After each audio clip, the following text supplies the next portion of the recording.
चिकित्सा शिक्षा पर समय प्रदान करने के लिए धन्यवाद, आभार। सभापति महोदय, हमारे शास्त्र में लिखा है पहला सुख निरोगी काया, पर अभी हम स्वस्थ कहाँ हैं, न शरीर से और न मन से, क्योंकि हमारा आहार विहार सब अशुद्ध हो गया।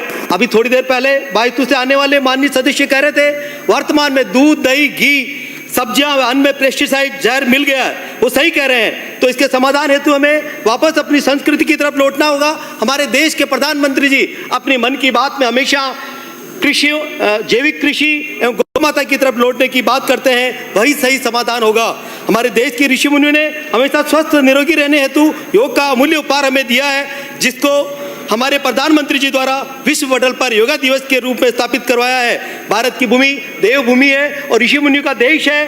भारत की संस्कृति धर्म, अर्थ, काम और मोक्ष को प्रदान करने वाली है। यहाँ पर ही सर्वप्रथम चिकित्सा विज्ञान की खोज हुई थी। महर्षि सुश्रुत, जिन्हें फादर ऑफ मॉडर्न सर्जरी कहते हैं, से लेकर आयुर्वेद के जनक महर्षि चरक और उनके शिष्य ऋषि वाग्भट द्वारा व्यक्ति को स्वस्थ और निरोगी रहते हेतु ज्ञान दिया।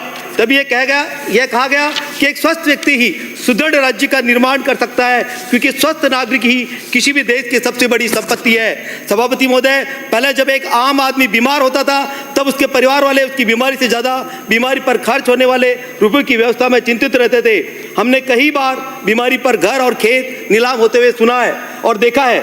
यहाँ हम हमारे पूर्व मुख्यमंत्री श्रीमती वसुंधरा राजे सिंधिया जी का धन्यवाद देना चाहेंगे कि आपने एक दूरगामी सोच रखते हुए संसाधनों की कमी होते हुए भी आप द्वारा सर्वप्रथम भामाशाह योजना लाकर राजस्थान में स्वास्थ्य के क्षेत्र में एक क्रांति ला दी, जिससे हर एक गरीब का इलाज बिना खर्च की चिंता के संभव हो पाया।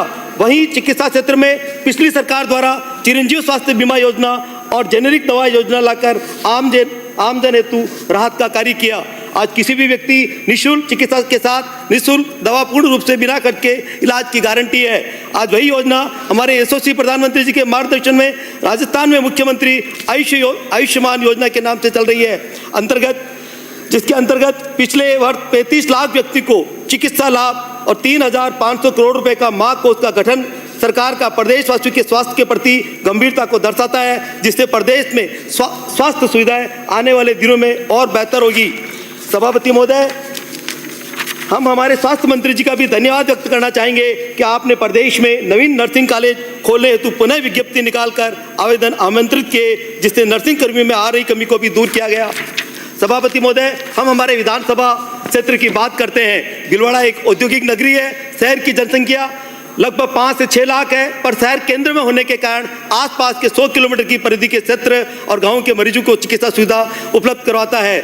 शहर में महात्मा गांधी राजकीय चिकित्सालय के नाम से 550 बेड की क्षमता का जिला स्तरीय चिकित्सालय है। वर्तमान में उक्त हॉस्पिटल में 750 बेड चल रहे हैं। प्रतिदिन यहाँ 4,000 से 5,000 लोगों की ओपीडी होती है। सभी बेड फुल रहते हैं। कई बार मरीजों को बेड के अभाव में इंतजार भी करना पड़ता है। वर्तमान में अभी चिकित्सालय में gastro, heart, neuro surgery, urology, cardiac surgery और कैंसर केयर यूनिट की कमी है, जिससे मरीजों को जिले से बाहर या निजी चिकित्सालय में जाना पड़ रहा है। हॉस्पिटल परिसर में किसी भी नए भवन की जगह नहीं होने से और अब हॉस्पिटल में कोई गुंजाइश नहीं बची है। तो भीलवाड़ा का भौगोलिक क्षेत्र रेलवे पटरी के पूर्व और पश्चिम में बसा होने के कारण पटरी के उस पास में रहने वाले शहरवासियों हेतु कोई भी मेडिकल सुविधा नहीं होने के कारण भीलवाड़ा में मेडिसिटी के नाम से न्यास की 4,50,000 स्क्वायर फीट भूमि राजकीय चिकित्सालय हेतु आरक्षित करवा दी गई। सभापति महोदय, हम आपके माध्यम से सरकार के ध्यान में ये बात रखना चाहेंगे, अगर उक्त भूमि पर राज्य सरकार द्वारा टर्शरी कैंसर सेंटर में सुपर स्पेशलिटी हॉस्पिटल में पथ सर्जन की स्थापना की घोषणा की जाए तो भीलवाड़ा की जनता द्वारा पूर्ण सहयोग करते हुए शहर के भामाशाहों और पीपीपी के माध्यम से बिल्डिंग निर्माण करवा दिया जाएगा। ये भीलवाड़ा ही नहीं, आसपास के जिलों के रोगियों हेतु वरदान साबित होगा। इस स्थिति को देखते हुए मेरी ये मांग है कि जांच हेतु वर्तमान में उपलब्ध मशीनों के अतिरिक्त एक नवीन CT scan, sonography machine, MRI machine उपलब्ध कराई जाए। साथ ही इस पद हेतु सृजन भी किए जाए। सीटी स्कैन मशीन तो हॉस्पिटल को राजमेट्रो के माध्यम से उपलब्ध करवाना था, पर यह अभी तक उपलब्ध नहीं करवाया गया। जिला मुख्यालय स्थित महात्मा गांधी राजकीय चिकित्सालय